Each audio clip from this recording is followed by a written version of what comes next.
Carlos Lireis, notre ensporeur magne, 7 ans tout plein a été en Espagne. 13 quand la mer conquit la terre altaigne, n'y a Castel qui devant lui remaigne. Mur ne cité, n'y y remet à freindre, fort Saragousse, qui est en une montagne. Lireis Marcilly la tient, qui d'eux n'en aime. Mahomet sert et Apollin réclame, n'est-ce peut gardet, que Mals ne l'y atteigne.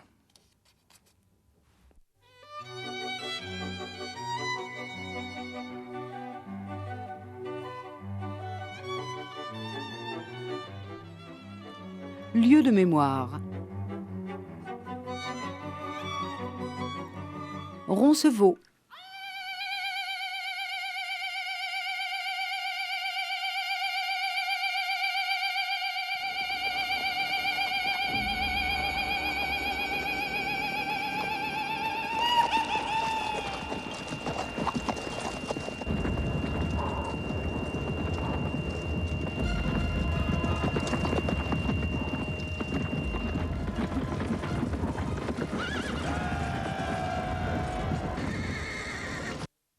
Charles, le roi, notre grand empereur, 7 ans tout plein est resté en Espagne. Jusqu'à la mer, il a conquis les hautes terres. Il n'est château qui devant lui résiste, mur ni cité qui restent à forcer. Or Saragosse, qui est sur une montagne. Le roi Marsile la tient, qui n'aime pas Dieu. Il sert Mahomet et invoque Apollin. Il ne peut empêcher le malheur de l'atteindre. Charlemagne a détruit, et cela a déplu énormément aux Basques. C'est la raison pour laquelle les Basques l'ont attendu. Autrement, il aurait laissé passer.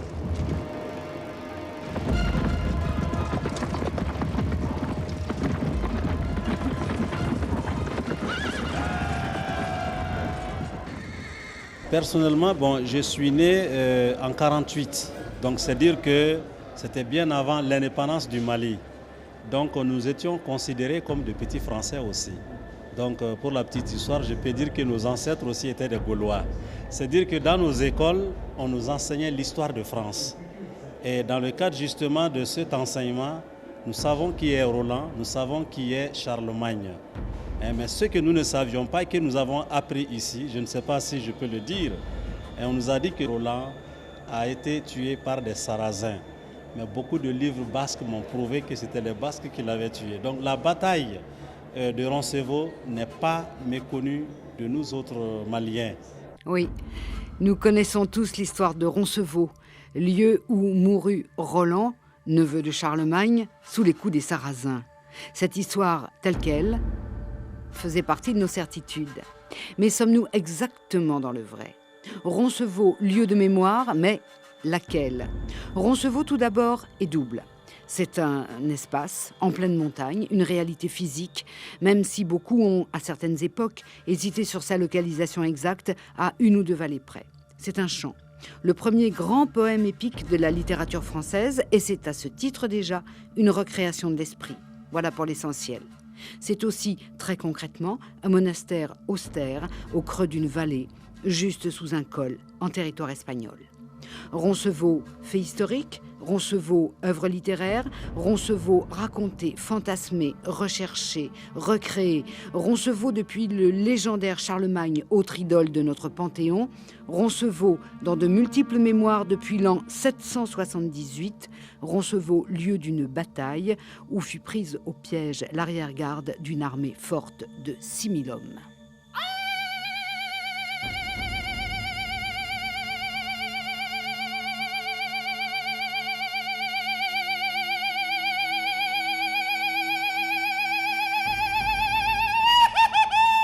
Michel Rouche, on pourrait dire de façon très abrupte que la campagne de Charlemagne, et donc de Roland, qui s'est terminée par le fiasco de Roncevaux, a été de toute façon un fiasco sur toute la ligne.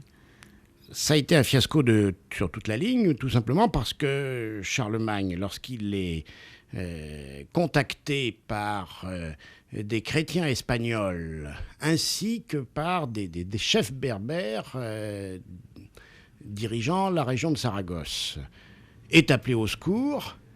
Et il est persuadé que, puisque ce sont d'un côté les païens, c'est-à-dire les musulmans, comme on disait à ce moment-là, on désignait les Sarrasins ou les païens, il est persuadé que, puisque ce sont les occupants récents de l'Espagne, plus les populations chrétiennes de l'Espagne qu'il appelle au secours, qu'il va pouvoir parfaitement réussir. Et par conséquent, il lance en 778 une grande campagne selon son système stratégique classique, c'est-à-dire qu'il lance 2 armées, l'une par la côte des Pyrénées-Orientales et la région de Barcelone, à charge pour elle de se rabattre sur Saragosse, lui-même passant à l'aller avec une seconde armée par le col de Roncevaux et par la Navarre, il descend vers l'Èbre et vers Saragosse. Et il était d'autant plus persuadé qu'il allait gagner que les chefs berbères révoltés lui avaient livré un général arabe comme otage. Et lorsqu'il arrive devant Saragosse, les chrétiens qui devaient lui livrer à leur tour des otages en garantie de leur aide se désistent, tout autant que les berbères qui, à ce moment-là, s'aperçoivent qu'un nouveau pouvoir est en train de se lancer, de se créer à Cordoue, avec un membre de la dynastie omeyyade qui est en train de prendre le pouvoir contre les Abbassides, et par conséquent, les Berbères prennent peur et au dernier moment se rallient de nouveau aux Arabes. Ce qui fait qu'au dernier moment, Charlemagne se trouve devant Saragosse sans pouvoir exécuter les promesses qui ont été faites par ceux qui l'ont appelé au secours. Il est d'autant plus gêné que l'autre armée approche et devant le désistement des Berbères, furieux, il s'empare d'autres chefs berbères et abandonne le siège de Saragosse et revient cette fois-ci avec toute son armée en passant à travers la Navarre et en s'emparant au passage de Pampelune, la capitale des Basques à cette époque.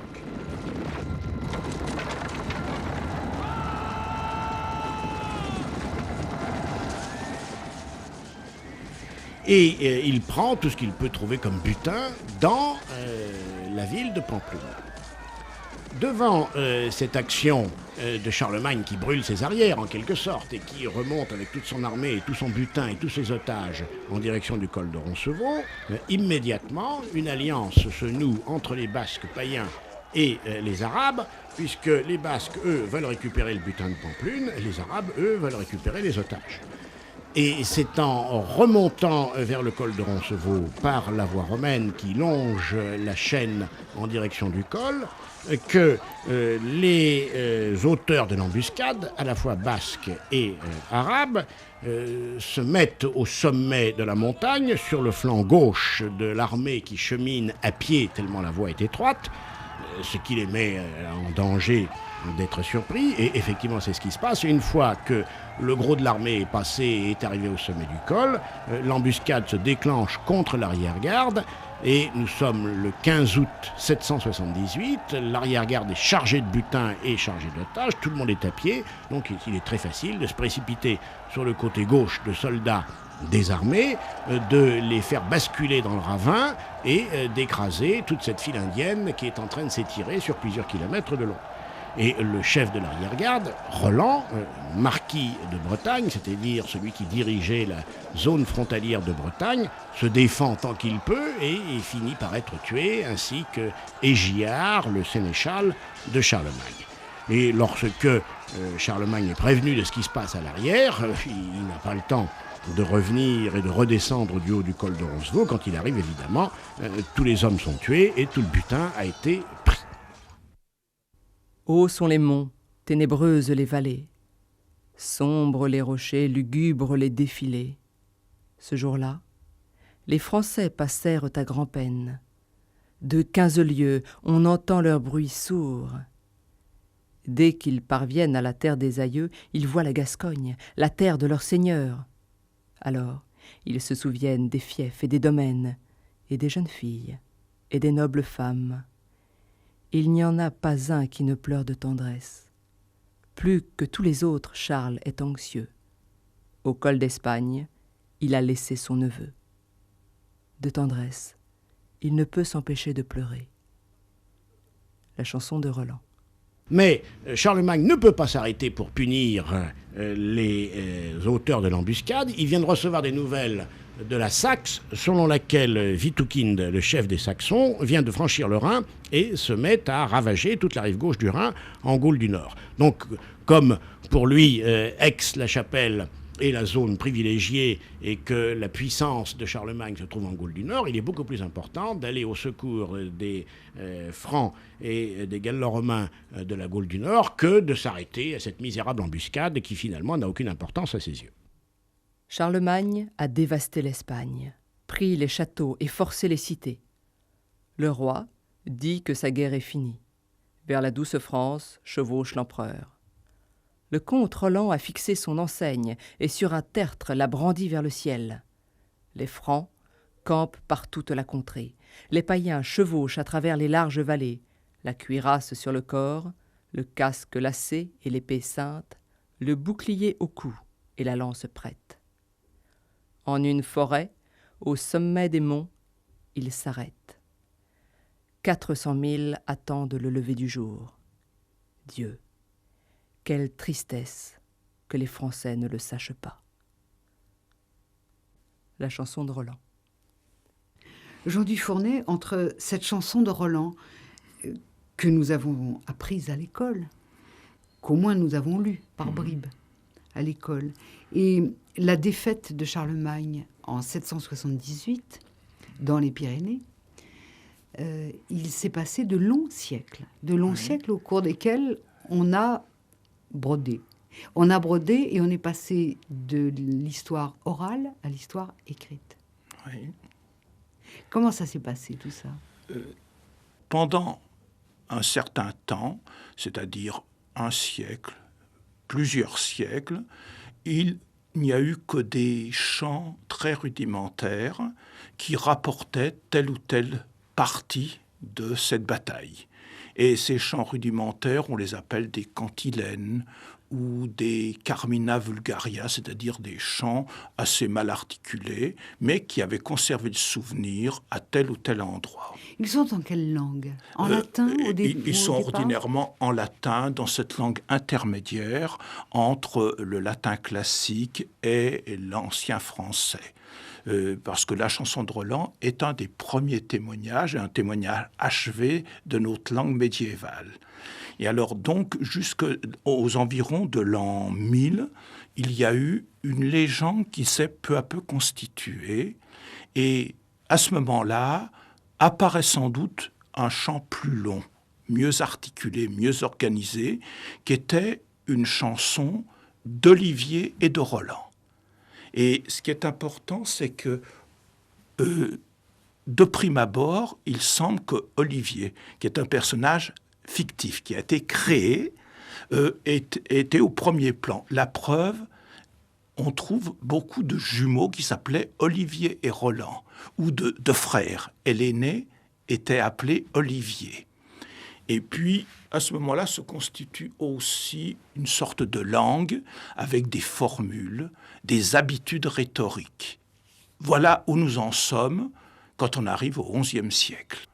Alors, le moment décisif se produit à la fin du XIe siècle, entre les années 1187 et 1095, et apparaît la chanson de Roland telle que nous la connaissons à peu près, qui est celle de Turold, qui était un familier de Guillaume le Conquérant et qui était le neveu de l'évêque de Bayeux, Odon de Bayeux. Et il a pris part aux campagnes, justement sans doute en Angleterre. Et c'était un clerc combattant qui exaltait la chevalerie. C'était en même temps un clerc très cultivé, très sensible au monde de la couleur, au monde de la beauté. Et c'est lui qui semble avoir mis en forme la chanson de Roland et donné la première place à Roland. Et en même temps, il gommait un fait historique, un fait légendaire qui disait que Roland était le fils incestueux de Charlemagne et de sa sœur. Or, lui gomme pour donner à son héros toute sa grandeur. Et sa pureté. Et sa pureté. Et c'est lui qui fait de Turpin l'évêque un évêque guerrier. C'est le guerrier de Charlemagne. Donc une idée apparaît ici, c'est que tout le monde doit participer au combat contre l'islam qui est menaçant, même les évêques. Alors que c'était un grand débat dans l'Église, un débat idéologique très profond. On voit donc apparaître dans ce premier texte, mettons établi par Turold au XIe siècle, on voit donc apparaître un rôle idéologique très marqué. Cette chanson de Roland, dans les siècles qui vont suivre, va continuer à avoir cette charge idéologique importante. Qui pourra changer. Mais dans un premier temps, c'est une chanson de la croisade. C'est pour exalter les gens à affronter le péril que représentent les Sarrasins, c'est-à-dire à la fois les Turcs qui, d'Asie, commençaient à menacer les empires du Moyen-Orient, d'Égypte, et les Almoravides qui étaient venus d'Afrique du Nord et qui tendaient à occuper l'Espagne. Les gens ont eu l'impression d'être pris dans un étau, et alors c'est à ce moment-là qu'on fait appel à toutes les forces et qu'on fait du musulman un portrait terrible, affreux, sur lequel on déverse tous les vices des chrétiens, l'idolâtrie et autre chose, parce que l'islam est une religion monothéiste qui ne pratique pas le culte des images. Or là, il y a des idoles, etc. Donc, c'est un texte qui est marqué historiquement. Et alors, c'est pour ça, ce qui est important, c'est que à chaque forme de la chanson de Roland, les événements historiques contemporains ont joué un rôle. C'est pas tellement le souvenir de Roncevaux qui est important, mais c'est ce qui se passe au moment même où Turold et d'autres écrivent ou réécrivent la chanson de Roland. C'est l'utilisation politique qu'on peut faire de ce Alors, texte. Vous voyez, c'est la première utilisation.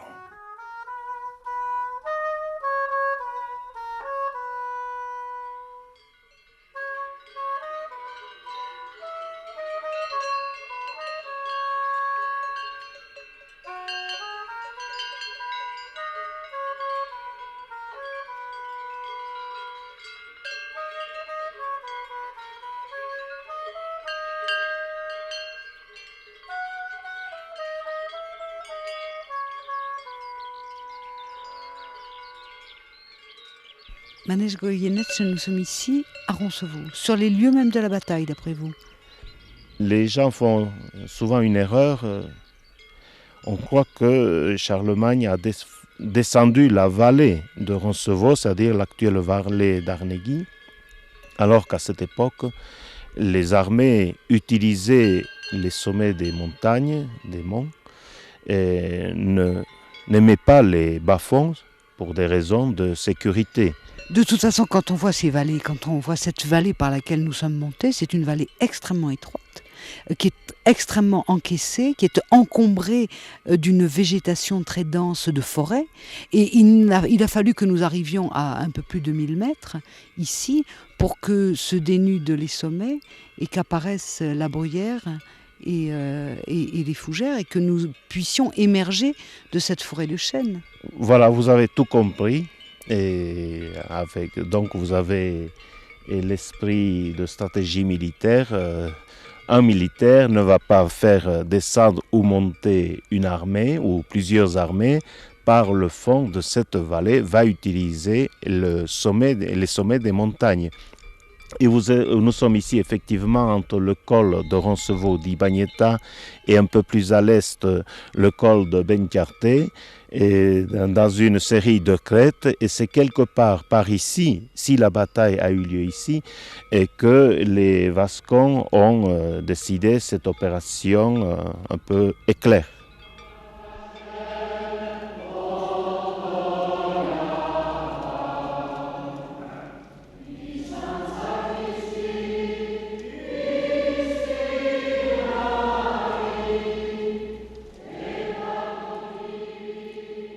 Lieu de mémoire, lieu de bataille, de passage, lieu où souffle l'esprit. Roncevaux, c'est aussi ce monastère sombre au creux d'un vallon, entouré de bois. Tous les ans, les pèlerins reprennent le chemin de Saint-Jacques, du bas des montagnes à Saint-Jean-Pied-de-Port, jusqu'au monastère. Exercice autant spirituel que physique. Certains n'ont d'ailleurs même pas une pensée pour ceux qui s'étripèrent ici. C'est un peu particulier parce qu'on est parti de la veille. Ensuite, on a dormi dans un caillolard quand on était une dizaine. Et ensuite, ce matin, on est parti vers 6h, je crois. Ouais, vers 6h du matin. Et on a marché pendant 3 heures à peu près. Oui, Roncevaux, qu'est-ce que ça évoque pour vous? Ce pèlerinage, bien sûr, mais historiquement, peut-être d'autres choses Oula, historiquement, pas trop. Hein. Après, Roncevaux, ça nous rappelle aussi le chemin de Saint-Jacques-de-Compostelle. Donc, mais après, historiquement, moi, personnellement, pas trop. Hein.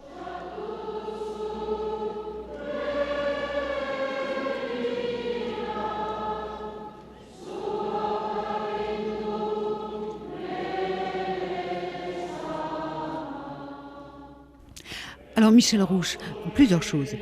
Ce que tout le monde connaît de Roncevaux, outre ce qu'il a appris à l'école, qui a peut-être été un petit peu distordu quelquefois, puisque la Troisième République nous a forgé une belle histoire, une belle identité et de beaux héros. Outre ce que tout le monde connaît, c'est le manuscrit, ce qu'on appelle le manuscrit d'Oxford, la chanson de Roland, premier grand poème épique de la littérature française, on pourrait dire. Bien, quelles sont les distances entre ce très beau texte et l'histoire des personnages comme Olivier, Ganelon, l'évêque Turpin, ont-ils vraiment existé? Et d'où un historien comme vous tient-il ses sources? Où sont les sources? Alors, nous avons des documents plus ou moins contemporains de l'événement de 778. Nous avons en particulier l'épitaphe qui signale la mort du sénéchal Égillard le 15 août 778.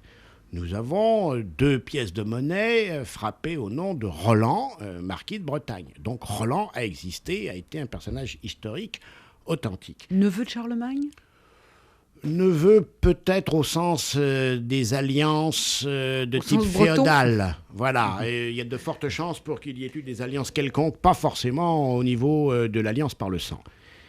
Et c'était très certainement un des meilleurs généraux de Charlemagne. Nous avons par ailleurs les Annales royales, et nous savons que les Annales royales ont été faites en 2 rédactions, l'une en 817, l'autre en 829. Et la deuxième rédaction est très révélatrice parce que dans la première, on nous dit que l'arrière-garde a été détruite par les Basques au col de Roncevaux. Point, c'est tout. Et dans la deuxième rédaction, Éginard, qui a lu cette deuxième rédaction, ajoute, dans la vie de Charlemagne, les Basques, avec leur légèreté habituelle, trahirent leur serment et écrasèrent l'arrière-garde de l'armée de Charlemagne. C'est là que périrent Roland et Égillard. Et puis ensuite, nous avons dans la vie de Louis le Pieux par un inconnu qu'on appelle l'astronome, un texte qui raconte l'enfance de Louis le Pieux. Louis le Pieux, le fils de Charlemagne, est né en avril 778, quelques jours avant la campagne de Roncevaux. Et il est né à Chasseneuil, quelque part en Aquitaine. Et l'auteur nous dit, ensuite, Charlemagne partit à Saragosse, il en est revenu et il a subi de grandes défaites au col de Roncevaux, beaucoup de soldats valeureux périrent. Je ne donnerai pas leur nom, car ils sont bien connus. Alors qu'est-ce que ça veut dire? Ça veut dire que, puisqu'ils ne donnent pas leur nom par écrit, il y a eu composition d'un poème oral le soir de la bataille, le soir de la défaite, à Saint-Jean-Pied-de-Port, au pied du col de Roncevaux, par un poète inconnu qui a fait une véritable louange en vers assonances à la mort héroïque de Roland et de bien d'autres. Donc la chanson de Roland, c'est le résultat d'un véritable traumatisme qui a été magnifié ensuite, comme souvent on a l'habitude en France de magnifier les défaites et d'en faire un sujet de gloire pour les descendants.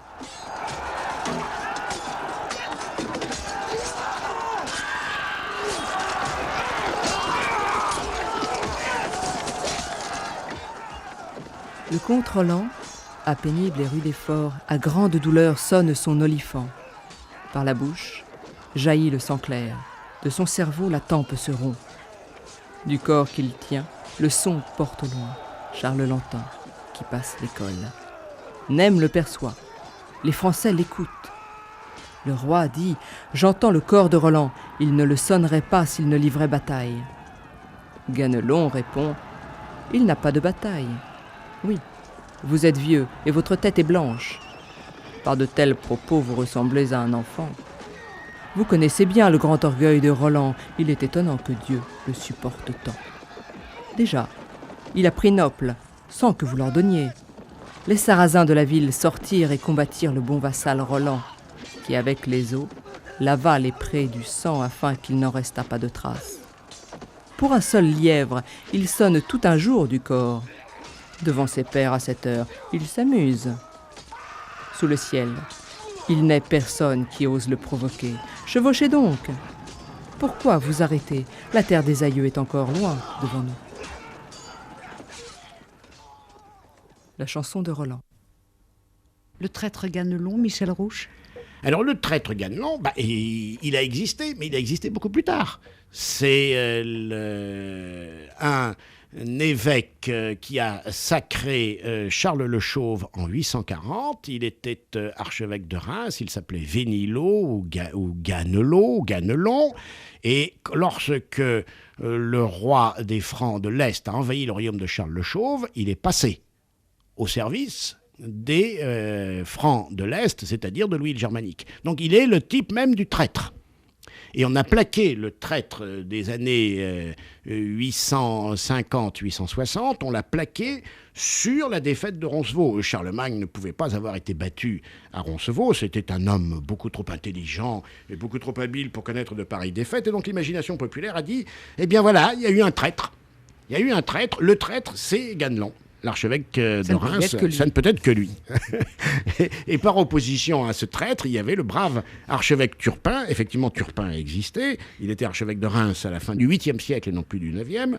Et vers l'an 1000, étant donné qu'on ne voulait quand même pas non plus trouver extraordinaire que Roland se soit battu stupidement jusqu'au bout sans jamais appeler au secours Charlemagne, eh bien on a inventé, face à la brute militaire qui se bat sans arrêt complètement et continuellement sans rien dire, on y a opposé le sage Olivier, et on sait très bien que c'est vers l'an 1000 que le héros Olivier a été inventé et introduit dans la chanson de Roland. Lui n'est absolument pas historique.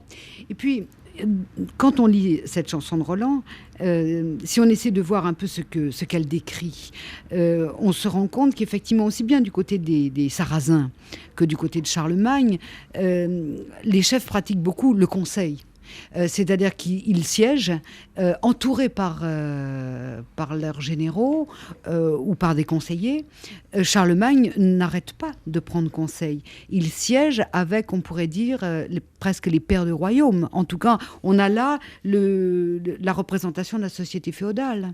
Les pairs du royaume et la société féodale n'existent pas à l'époque de Charlemagne. Mais sont en cours de constitution. On a plaqué les comportements de la société féodale du Xe et du XIe siècle sur l'époque de Charlemagne. Mais une chose est sûre, Charlemagne réunissait au 1er mai, parfois même au 1er novembre, tous les grands chefs militaires et tous les grands fonctionnaires. Et il proclamait la loi, écrite ensuite dans les capitulaires, à tous les grands fonctionnaires et à tous les grands officiers qui étaient réunis au Champ de Mai ou au 1er novembre. Et par conséquent, c'était l'occasion effectivement pour tous les dirigeants de discuter avec Charlemagne de la politique générale de l'empereur. Mais Charlemagne, lui, impose ses décisions. Sur le plan historique, nous savons que c'était un homme qui dominait tout le monde de la tête et des épaules. Il faisait 1m92, avait une forte moustache rousse, et même s'il parlait avec une voix fluette, il n'empêche que c'était quelqu'un qui était extrêmement respecté.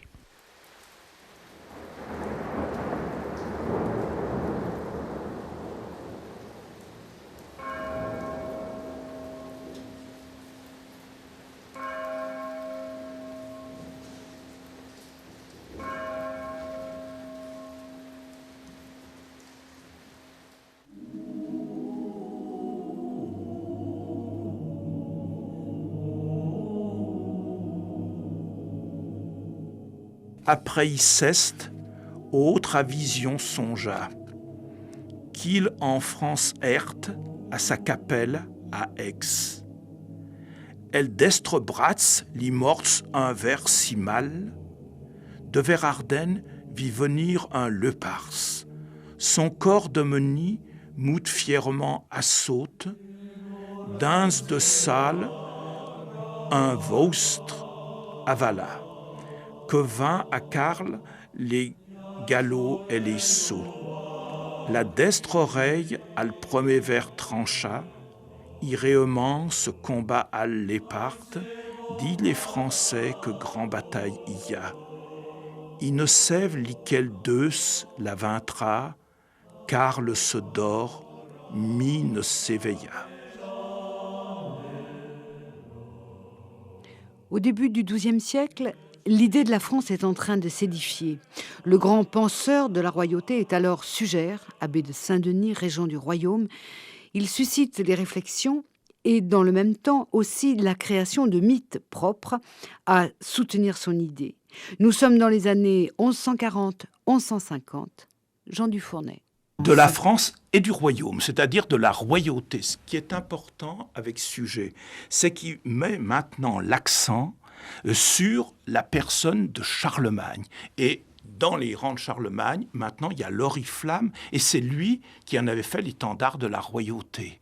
Et alors là, c'est une preuve. Donc, vous voyez, après une chanson d'Olivier de Roland, après une chanson de Roland, nous avons maintenant une chanson de Charlemagne. Et c'est lui qui occupe toute la scène du début à la fin, dans les pensées, dans les actes des personnages. Et il rêve, Charlemagne. Oui, pourquoi rêve-t-il ? C'est lui parce que Charlemagne est en rapport avec le Très-Haut, avec Dieu. Et Dieu, justement, transmet ses ordres, ses volontés par le rêve. Et c'est le seul qui a des rêves, qui lui annoncent les événements à venir. C'est pour ça qu'il est très triste, parce qu'il sait tout ce qui va se passer. Mais en même temps, il doit exécuter les volontés du Tout-Puissant de Dieu. À ce rêve succéda une autre vision. Il était en France, dans sa chapelle, à Aix. Au bras droit, un féroce verra le mordit. Du côté de l'Ardenne, il vit venir un léopard qui violemment s'attaqua à son corps même.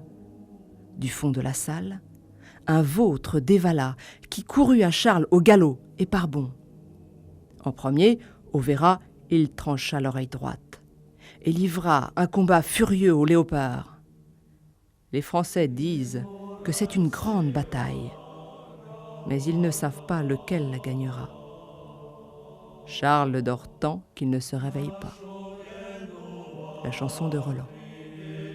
Donc en ce début de XIIe siècle, cette chanson de Roland sert l'idée de royauté. Voilà, ça devient la chanson de la royauté. C'est au moment où le royaume tend à se centraliser, où la prééminence du royaume de France l'emporte. Alors, c'est ce qui explique l'importance que l'on donne à la fin, et en particulier à l'affrontement de Charlemagne contre l'empereur musulman Baligan, et le jugement de Ganelon. Parce que Ganelon règle pas seulement des comptes avec son beau-fils Roland, avec un rival, il devient un traître envers l'Empire. Et là, justement, ce que la chanson de Roland veut dire, on peut commencer par une vengeance personnelle, mais on finit par nuire et aux intérêts supérieurs de l'empereur et à ceux de l'Église. Vous voyez, alors c'est, au Moyen-Âge, l'avant-dernier avatar à mes yeux. Il y en a un dernier qui est celui du manuscrit d'Oxford, parce que le texte de Turreul n'a été transmis que par un seul manuscrit. Vous voyez, le hasard a fait que cette chanson subsiste par un seul manuscrit, qui n'est pas un très beau manuscrit, qui n'est pas un manuscrit illustré, c'est un manuscrit de jongleur. Et ce manuscrit a été copié vers les années 1170, 1180. Et à ce moment-là, il y a encore des transformations parce qu'il a été copié dans l'entourage d'Henri II Plantagenet. Et ça devient une chanson au service des Plantagenets. C'est au ce moment où Henri II a des problèmes avec l'évêque Thomas Becket. Et mettre à mort Ganelon, c'est justifier la mise à mort de l'évêque Thomas Becket. Alors vous voyez maintenant, c'est devenu une chanson au service de la monarchie anglo-normande. Alors sans parler bien entendu de tous les avatars dans les siècles suivants et de l'utilisation que l'école laïque et républicaine de la Troisième République a pu faire abondamment de ce texte, aussi bien d'un point de vue littéraire que d'un point de vue historique. Oui, surtout après la guerre de 70. Ça a été extraordinaire. Ça a été le grand texte fondateur de la France républicaine. Et il y a eu une édition de quelqu'un qui était passionné, qui manquait même d'esprit critique, qui s'appelait Léon Gautier, qui a écrit un livre sur la chevalerie. Pour lui, la France moderne trouve ses fondations, ses fondements dans la chanson de Roland. Et je crois qu'historiquement, c'est très juste. Parce que c'est le texte qui a fondé la littérature française. On a d'emblée un chef-d'œuvre. Vous voyez, il n'y a presque rien avant, et en 1100, on a ce chef-d'œuvre extraordinaire qui est inépuisable, qui est d'une beauté extraordinaire et dont je crois qu'il faudrait maintenir l'étude à tous les niveaux de l'enseignement en France parce que c'est un élément de la cohésion nationale. Quels que soient les partis qu'on ait, je sais bien qu'il y a des éléments excessifs dans la lutte contre l'islam, mais je crois que là, vous avez affaire à quelque chose qui a rassemblé les Français jusqu'après la guerre de 14-18, après quoi il y a eu d'autres événements, la France est orientée, mais la guerre de 14-18 a été nourrie de la grandeur de Roland. Et ce qui est important, c'est qu'un poète comme Aragon cite encore Roland sonne du corps et il lie la résistance à la résistance de Roland à Roncevaux.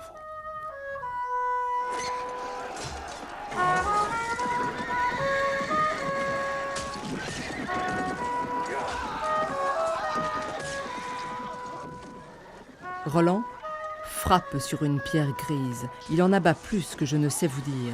L'épée grince, mais elle ne se rompt et ni ne se brise. Vers le ciel, elle a rebondi.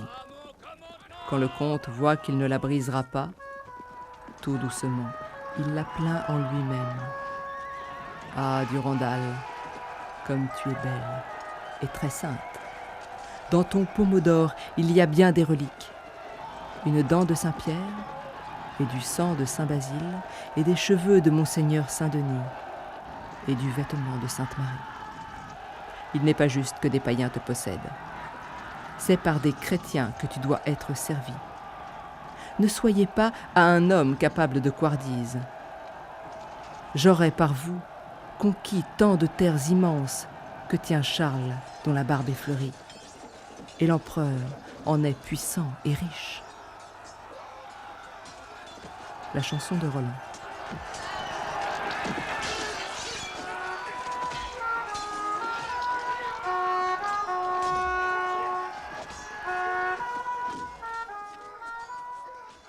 D'un siècle à l'autre, l'histoire a donc été transmise, interprétée. D'une vallée à l'autre, le souvenir de l'assaut légendaire des Navarrais contre les troupes fortement armées des gens du Nord a été perpétué. De l'autre côté d'un autre col, dans ces Pyrénées si cloisonnées par les vallées et les monts, à Alsailles, Jean Cazeneuve, curé, continue la tradition des pastorales, à la fois chants, danses, récits épiques et édifiants, et histoire d'amour où s'affrontent le bien et le mal, au rythme de 2 vers de 16 syllabes, elles-mêmes scandées 4 par 4. Il y a les chants des anges, un prologue, un épilogue, un Satan qui ricane et la mort du héros.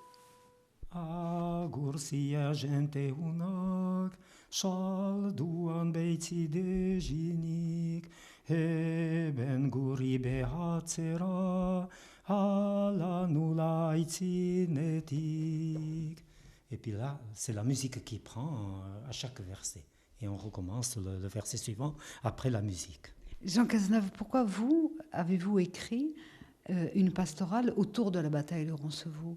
C'est plus compliqué qu'une simple dualité, la bataille de Roncevaux. Bon, alors pourquoi j'ai écrit? D'abord, ça fait partie de ma culture. Je suis souletin, et en tant que souletin, je suis très attaché à la culture. C'est pour cela que j'écris des pastorales. Alors j'ai écrit aussi une pastorale qui s'appelle donc Ibagneta. Pourquoi cela? Parce que d'abord, en 1978, on a célébré, je dirais en Europe, le 12e centenaire de la bataille de Roncevaux. J'ai pensé aussi que nous devions célébrer cet événement en tant que Basque. Parce que c'est quand même un tournant important de notre histoire et je ne pouvais pas personnellement laisser de côté ce moment important où nous avons réussi à sauvegarder notre identité et notre culture contre les envahisseurs francs et tout particulièrement Charlemagne. Et voilà, c'est ce qui m'a conduit tout simplement à écrire cette pastorale. Ça veut dire que cette pastorale, elle se démarque de ce que nous connaissons, ce que nous avons appris, que vous avez très certainement appris vous aussi à l'école, de la chanson de Roland? Oui, oui. C'est-à-dire qu'on avait donc fait là cette glorification des Francs, alors que c'était tout simplement une histoire de conquête, tout simplement. Et par conséquent, quelque chose qui n'est pas normal. Même, je pense, à cette époque-là. Bon, lorsque Charlemagne décidait de conquérir ainsi des territoires, il est évident que ça faisait mal à quelqu'un. Et dans la circonstance, c'est à nous que ça nous faisait mal. Il venait de battre les Lombards, et il lui restait donc encore un petit point, un tout petit point, un rien. C'était les marches au sud, c'est-à-dire au Pays Basque. Et ça, il ne pouvait pas le supporter, son orgueil ne pouvait pas supporter cela. Mais Jean Cazenave, on dit que Charlemagne a été appelé par les chrétiens d'Espagne, et par ailleurs, je crois savoir que les Basques, à cette époque-là, étaient considérés comme des païens, et non pas comme des chrétiens. Alors, comment vous, curé, vous pouvez assumer ces paradoxes et ces contradictions? Bon, d'abord, vous avez dit que c'était les chrétiens d'Espagne qui l'avaient invité. Quels chrétiens d'Espagne? Les chrétiens d'Espagne où il allait, c'était des Basques. Nous sommes en 778, n'oublions pas. Par conséquent, les chrétiens qui étaient là, c'était la Navarre. La Navarre qui était Navarre et non pas Navarre espagnole. La Navarre, c'était le Pays Basque. C'est le cœur même du Pays Basque. Et la Navarre était chrétienne. Nous savons très bien que dès le IIe siècle, par conséquent, tout à fait au début du christianisme, Pampelune était chrétienne, Iruña. Iruña, c'est-à-dire Pampelune, était chrétienne. Et c'est vrai aussi par ailleurs que le royaume de Navarre était en partie déjà donc chrétien. C'est vrai aussi, comme d'ailleurs en beaucoup d'autres endroits, que le christianisme n'avait pas pénétré dans le Pays Basque, surtout ici dans le Pays Basque Nord. Il faudra attendre au moins le XIIe siècle, sinon plus tard. Bon, alors là, les troupes donc, de Charlemagne sont allées vers l'intérieur de la Navarre, le Pays Basque, le cœur du Pays Basque, et ils ont attaqué Iruña, la ville par excellence. La ville par excellence, c'est la signification de Iruña et Pampelune. Et c'est là, donc, ils ont tout détruit. Et évidemment, la plupart des gens avaient fui, ils s'y attendaient, et ils ont pillé et détruit les remparts. Bon, vous voyez un tout petit peu la catastrophe que cela représentait aux yeux des Basques. Il faut pas. Nous imaginons que nous sommes maintenant, nous, des êtres civilisés, que c'était des sauvages. C'est pas vrai du tout. C'est pas vrai du tout. Je pense que nous devrions revoir un tout petit peu l'histoire autrement. Parce que des sauvageries, on n'en a plus que jamais actuellement. Hélas. Bon, alors, Charlemagne a détruit, et cela a déplu énormément aux Basques. C'est la raison pour laquelle les Basques l'ont attendu. Autrement, ils l'auraient laissé passer. Les Basques avaient pour principe et pour action de laisser passer quiconque ne leur faisait pas du mal. Et les invasions sont passées sans aucune difficulté à travers notre Pays Basque et il n'y a pas eu d'heure semblable, sauf quand on voulait nous détruire. Alors à ce moment-là, c'était terrible. Ils étaient déjà agiles et bondissants. Ils étaient agiles et bondissants, si vous voulez, je sais pas, oui, si on peut nous qualifier comme ça.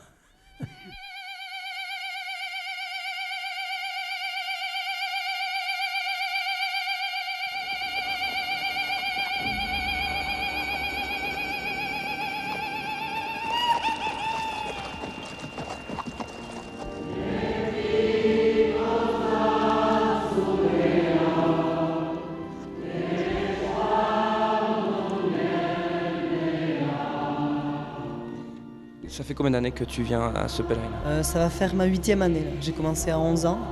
Et chaque année, je viens à la rentrée, en septembre. Pourquoi tu tiens tant à le faire, à y participer? Bon, je sais pas, c'est sympa. On est une bande de jeunes comme ça. Puis bon, c'est bien, c'est une bonne journée, on est tranquille. On retrouve tous les gens des villages du coin. Et ce point d'arrivée, Roncevaux, qu'est-ce que ça évoque pour toi? Ouais, c'est un petit peu une fierté pour les Basques. Ça leur rappelle une tannée qu'ils ont qu'ils ont mis au tombeau à Charlemagne. Hein. Tu es sûr de ça? Parce qu'il y en a certains qui disent que c'est une légende. Ouais, non, c'est bien vrai. Ouais. Il paraît que, enfin, dans les livres, longtemps, ça a été marqué que c'était les Arabes qui avaient battu Charlemagne, mais ça a été bien prouvé que c'était les Basques et que Charlemagne avait pris... Enfin, l'arrière-garde de Charlemagne a pris une raclée. Quoi.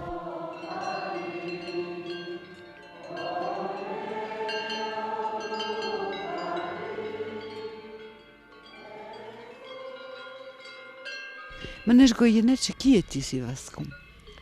Alors, pour que ces Wascones mettent en difficulté sur le plan militaire et engagent même, et Michel Rouche l'a bien montré dans sa thèse, de véritables batailles, ce n'était pas de simples bergers avec des bâtons, comme on a tendance à le faire croire, ou à le montrer dans certains films.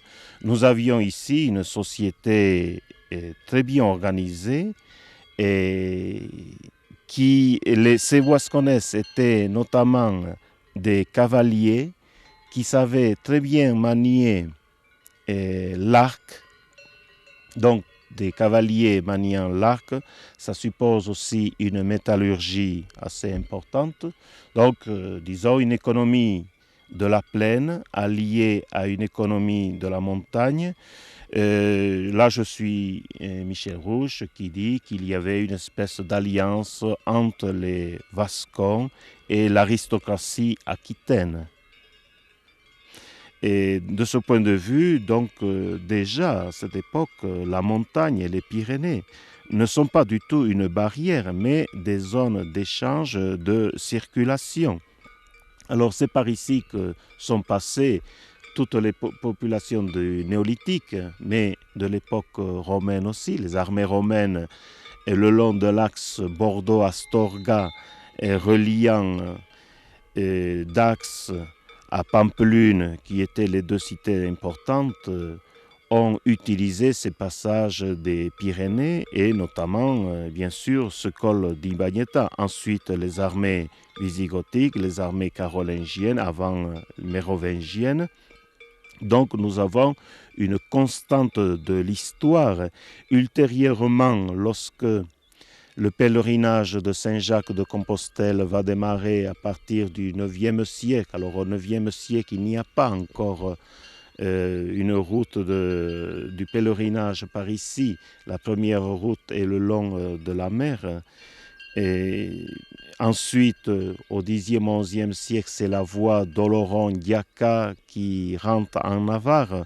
Et la route du pèlerinage de Saint-Jacques de Compostelle va passer par ici essentiellement à partir du XIIe siècle, rejoignant Ostabat, qui est en Basse-Navarre, à Pampelune.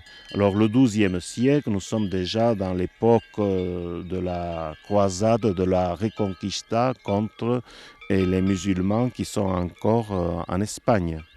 Si j'ai bien compris, Manège Goyeneche, en fait ici, ce lieu Roncevaux, va bien au-delà de la mémoire tout simplement de la défaite de l'arrière-garde de Charlemagne, parce qu'ici on a de véritables strates de mémoire empilées de tous ces passages de population qui ont façonné l'Europe, du nord au sud, toutes ces populations venant du nord, s'installant dans la péninsule ibérique, tous ces échanges d'une plaine à une autre à travers la montagne. Il y a là de vraie vie pendant des millénaires. Oui, c'est un lieu qui relie en fait l'Europe du Nord à l'Europe méditerranéenne, parce que à 1 heure d'ici, vous êtes à Pampelune. Et déjà, Pampelune, c'est pour le Pays Basque la porte du versant méditerranéen, parce qu'on oublie que le Pays Basque n'a pas seulement un climat océanique, un climat méditerranéen aussi dans la vallée de l'Elbe, effectivement. Moi, je vois 4, 5, 6 strates. Et donc, nous avons ici la couche historique, comme je l'ai déjà évoqué, de l'époque néolithique de l'âge du fer, ensuite l'époque romaine, ensuite l'époque des armées franques, mais on peut continuer avec le pèlerinage de Saint-Jacques de Compostelle, mais aussi le monastère de Roncevaux, qui est différent du pèlerinage, ce monastère de Roncevaux qui a été installé à partir du XIIe siècle et qui a acquis une grande richesse par suite de donations. Et au-delà du monastère et des biens attachés au monastère de Roncevaux, dans les temps modernes, vous avez aussi la mémoire de ce que j'appelle les États-nations, parce qu'à partir du XVIe siècle, quand la France et l'Espagne se constituent progressivement, il y a l'établissement d'une frontière politique sur le décompte d'ailleurs de l'ancien royaume de Navarre, parce qu'au Moyen-Âge ici c'était le royaume de Navarre. Et au-delà, malgré le traité des Pyrénées, qui établit la paix entre la France et l'Espagne en 1659, il y a eu toujours des conflits frontaliers, mais au fur et à mesure que les États-nations se sont constitués. Et à une époque plus proche, au XIXe siècle, et même à la fin du XVIIIe siècle, puis au XIXe siècle, les armées révolutionnaires, les armées de Napoléon sont passées par ici.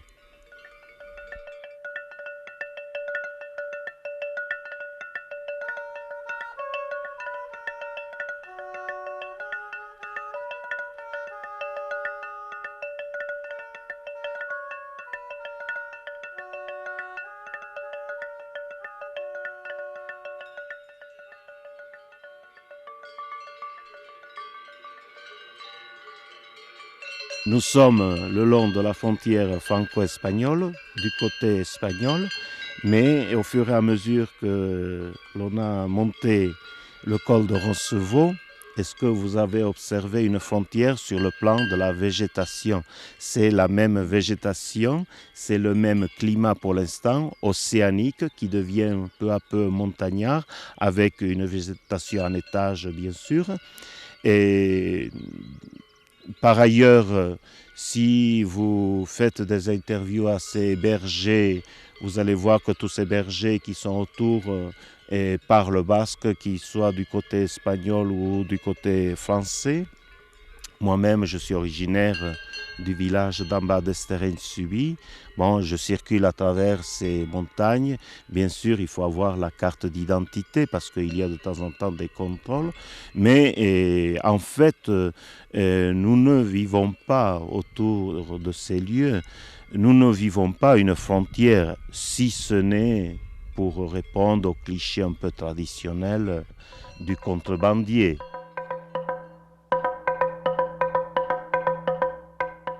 Roland sent que son temps est fini. Il est tourné vers l'Espagne, sur un mont escarpé. D'une main, il s'est frappé la poitrine.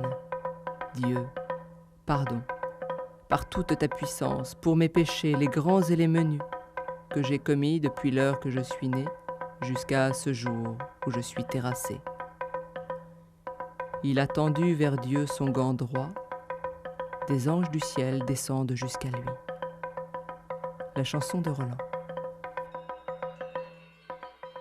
Manej Goyeneche, il y a une sorte de réappropriation par les Basques de cette partie de l'histoire. C'est un lieu idéologique par excellence. Ah, voilà, il y a comme cela quelques endroits qui permettent beaucoup de créations littéraires ou de créations idéologiques aussi, parce que quand on prend la chanson de Roland ou de la chronique de Turpin, ou même le guide d'Emery de Picot sur le chemin de Saint-Jacques, et les auteurs de la bataille sont des musulmans. Pourquoi? Parce que nous sommes au XIIe siècle, en pleine croisade, en pleine reconquista, donc il faut des personnages qui cadrent dans ce contexte, et les Vascons faisaient un peu, je suppose, pâle figure.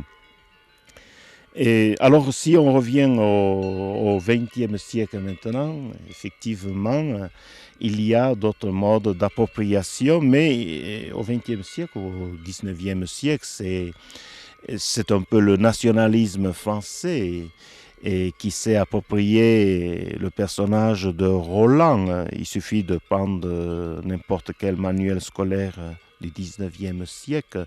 Nous avons là le personnage de Roland, à côté d'ailleurs de la figure de Jeanne d'Arc, notamment dans les dernières décennies du XIXe siècle, après la défaite de la guerre 70-71, et jusqu'à la veille de 14-18, là ce sont deux figures qui ont été beaucoup utilisées. On peut donc relier la réappropriation de Roland à celle de Jeanne d'Arc.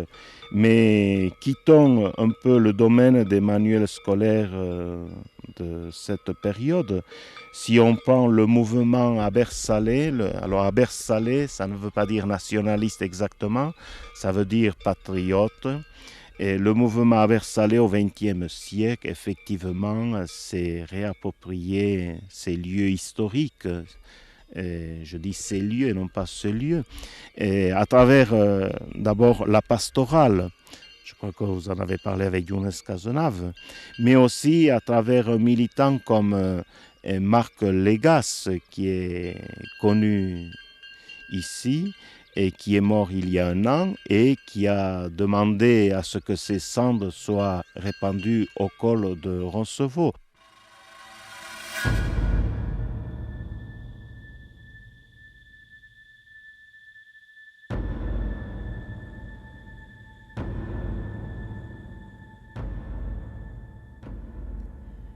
Lieu de mémoire, Roncevaux.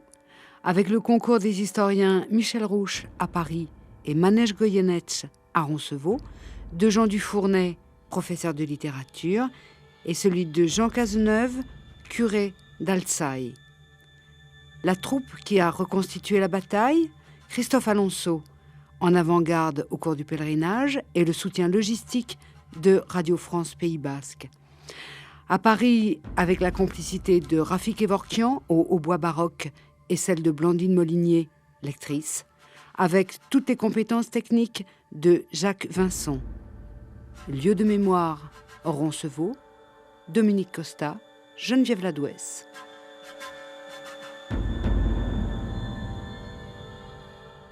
So Sant Roland, de son temps n'y a plus. De vers Espagne, est en un puits aigu, à l'une main, si à son pis battu, Deus, mei culpe vers les teus vertuts, de mes péchés des grands et des menuts, que j'aurais fait dès l'heure que je n'ai fui, 13 qu'à 7 jours que si suis qu'on se hute. Son destre gant en a vers 2 tendu, angles del ciel y descendent à lui.